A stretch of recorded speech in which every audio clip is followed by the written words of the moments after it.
আজকের দেশের ২৪ ঘন্টার জন্য আবহাওয়ার পূর্বাভাস রয়েছে ঢাকা, বরিশাল, চট্টগ্রাম, রংপুর, ময়মনসিংহ ও সিলেট বিভাগের অনেক জায়গায় এবং রাজশাহী ও খুলনা বিভাগের কিছু কিছু জায়গায় দমকা অথবা ঝড় সহ বৃষ্টি অথবা বজ্রসহ বৃষ্টি হতে পারে।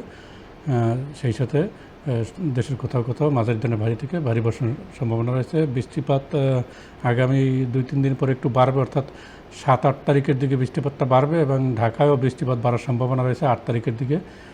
এরপর একটা বঙ্গোপসাগরের উত্তর বঙ্গোপসাগর বা মধ্য বঙ্গোপসাগরের একটা লঘুচাপ তৈরি হওয়ার সম্ভাবনা রয়েছে এবং সেটা ৯ তারিখের দিকে সম্ভাবনাটা।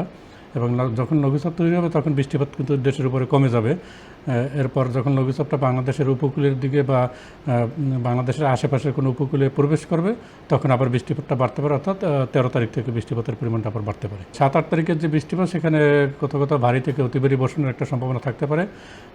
এরপর আবার যখন লঘুচাপ যখন স্থলভাগে প্রবেশ করবে তখন আবার ভারী থেকে অতি ভারী বর্ষণের একটা সম্ভাবনা থাকে। যেহেতু এখনও এটার স্পেলটা এখনও দেরি আছে, ফলে যখন আমরা আরও কাছাকাছি আসবে তখন যদি দেখি যে সম্ভাবনাটা বৃষ্টিপাতের সম্ভাবনাটা রয়ে গেছে তাহলে তখন আমরা একটা সতর্কবার্তা জারি করতে পারি। এখন সাগরে কোনো সতর্কবার্তা নাই, আর এখন যে বৃষ্টিটা আছে সেটা অতিবেরি বর্ষণের সম্ভাবনাটা কম, ফলে কোনো সতর্কবার্তা নেই। ৭ বা ৮ তারিখে যে একটা বৃষ্টিপাতের সম্ভাবনা দেখছি সেখানে যদি সেই রকম বৃষ্টিপাত হয় তাহলে জলাবদ্ধতার একটা সম্ভাবনা রয়েছে ঢাকাতে। যেহেতু একটা ৯ তারিখের পর একটা লঘুচাপ তৈরি হওয়ার সম্ভাবনা রয়েছে এবং এই লঘুচাপের ফলে আমাদের যে সমুদ্র বন্দর আছে তখন সমুদ্র বন্দরে আবার ৩ নম্বর স্থানীয় সতর্কতার সংকেত জারি করার সম্ভাবনা রয়েছে।